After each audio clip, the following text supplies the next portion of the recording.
मैं आपको तारीख का एक झरोका दिखाता हूं। 11.5 साल तक पाकिस्तान में इलेक्शन नहीं हुए। इलेक्शन हुए तो बीबी आ गई थी। आप जितना लेट करेंगे उतना बुरी तरह आपको लोग शिकस्त देंगे।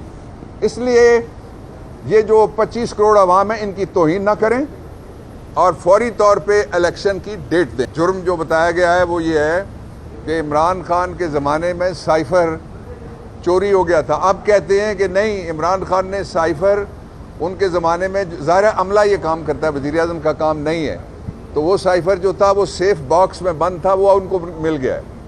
एक बात। दूसरा इसका जो मतलब है वो ये है कि या FIA झूठी है या वफाकी हुकूमत झूठी है।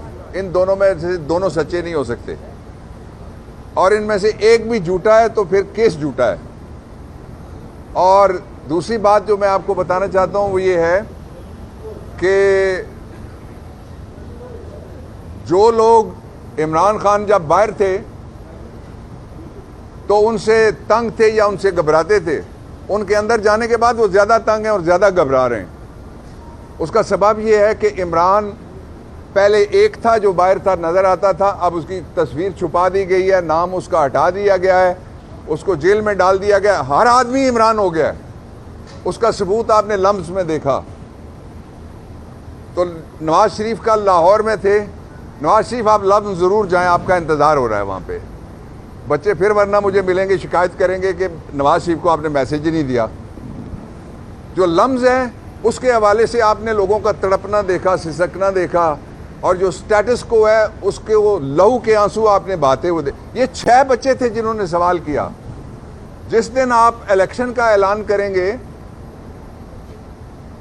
तो उस दिन आपको 65% जो वोटर रजिस्टर्ड है, 65% नौजवान है। हमारी उम्र वाले तो बहुत ही कम है उसमें।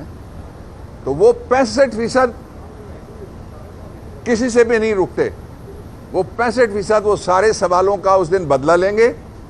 वो पेट्रोल बम का बदला लेंगे, वो गैस बम जो चलाया गया उसका बदला लेंगे, वो महंगाई बम जो रोज़ मारा जाता है उसका बदला लेंगे, और उसके साथ ही जो घुटने टेक गई है मसला कश्मीर के ऊपर ये हुकूमत, और घुटने टेक गई है, घुटने टेकने से ज़्यादा कमज़ोर हो गई है फ़लस्तीन में, गज़ा में जो शातें हो रही, जो कत्ले आम और जो मैसकर हो रहा है उसके ऊपर। दूसरी बात कि ये जो लाए थे ना, जिसको बिठा के बहुत बड़े जहाज के ऊपर, वो इलेक्शन की डेट ही नहीं मांग रहा,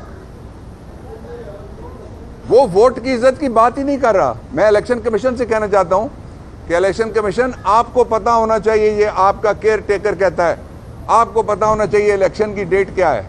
अगर आपको नहीं पता तो किसी नजूमी से ही आप निकलवा लें डेट, और जायचा निकाल के इलेक्शन का ऐलान करना पड़ेगा, वरना फेडरेशन का मरकजी इदारा टूट जाएगा जो सेनेट ऑफ पाकिस्तान है।